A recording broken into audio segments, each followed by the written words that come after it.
ఒక్క వాక్యంలో గీతాసారం. అధ్యాయం 1. తప్పు ఆలోచన ఒక్కటే జీవితంలో అసలు సమస్య. అధ్యాయం 2. సరిగ్గా తెలిసిన జ్ఞానమే అన్ని సమస్యలకు పరిపూర్ణ పరిష్కారం. అధ్యాయం 3. నిర్లోభిత వైపు నడవటం మాత్రమే అభివృద్ధి సమృద్ధికి మార్గం. అధ్యాయం 4. ప్రతి చర్యను భగవత్ ఆరాధనగా భావించాలి. అధ్యాయం 5. వ్యక్తిత్వ మమకారాన్ని వదిలిపెట్టి అనంత ఆనందాన్ని ఆస్వాదించాలి. అధ్యాయం 6.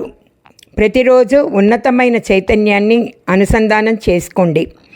అధ్యాయం 7. నేర్చిన దాన్ని ఆచరించండి. అధ్యాయం 8.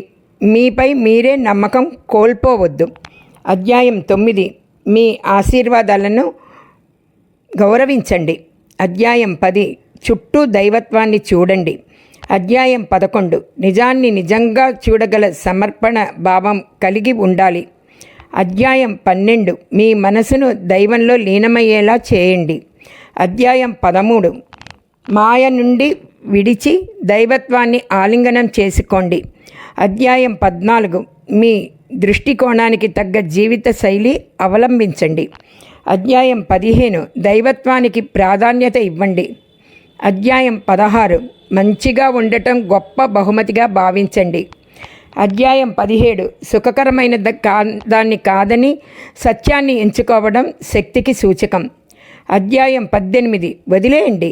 భగవంతునితో ఐక్యత సాధించండి. ఈ సిద్ధాంతాన్ని మనసులో దృఢంగా ఉంచుకుని ఆలోచించండి. గీత యొక్క గొప్పతనాన్ని వివరించండి, చాటి చెప్పండి. ఓం హరి ఓం తత్సత్.